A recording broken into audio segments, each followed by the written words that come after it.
Okay, so what I'm going to demonstrate here is our breakfast serving module. So we've already collected the guests' breakfast orders via the hotel web app, and what this screen does is summarize that data for the serving staff and the kitchen staff. We have 4 columns. We have a waiting column, a queued column, a serve-in column, and a served column. Before guests arrive in the dining room, they're placed in the waiting column, so we're waiting for the guests to come down for breakfast. We can see here which rooms have selected which times for breakfast. We get the names of the guests, and I'll explain these other icons in a moment. We also have the ability to add notes, so the guest can provide us with a note on his breakfast order if he's got any special dietary requirements. In this case, this guest requires gluten-free, and that can be seen on the breakfast order throughout the various stages as you go. This icon here indicates that there is a note attached to the breakfast order, so just a reminder to have a look against the name to see what that note is. Once a guest has arrived for breakfast, we'll place the breakfast order in the queued column by clicking on this icon here, which is the queuing icon.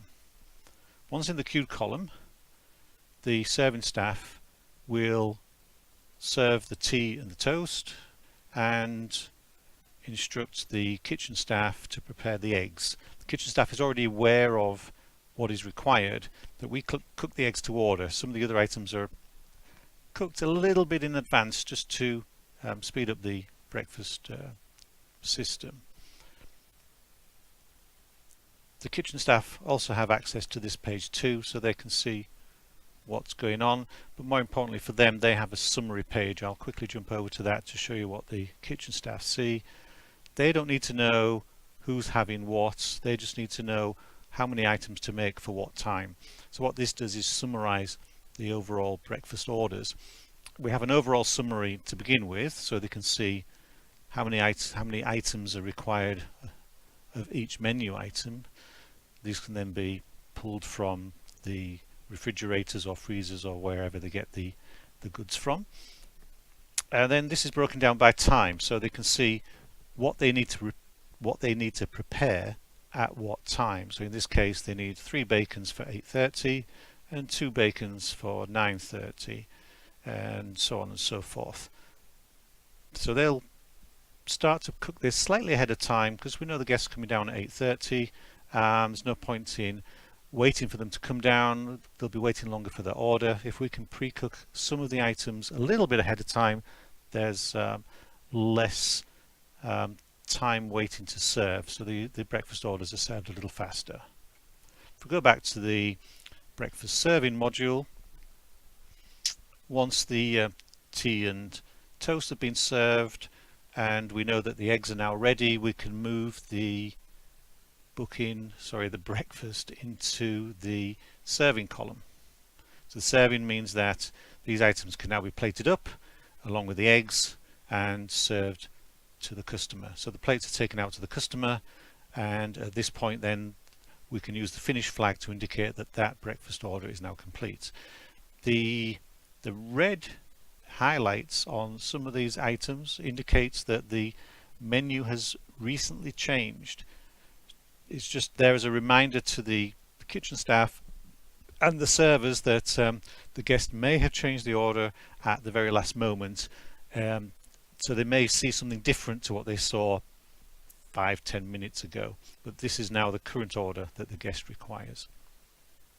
Once the breakfast has been served, the plates taken out to the guests at the table, we can click on the finish icon, and that places that breakfast order in the served column. So that one is now complete, out of the way, and we can then work on the next one. Now we can do these in any order. If someone comes down early, we can bring them ahead of, someone can jump the queue.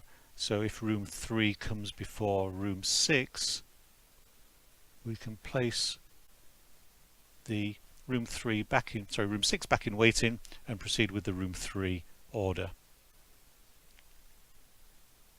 So these can be moved through to any points in the process. So they're now in queued.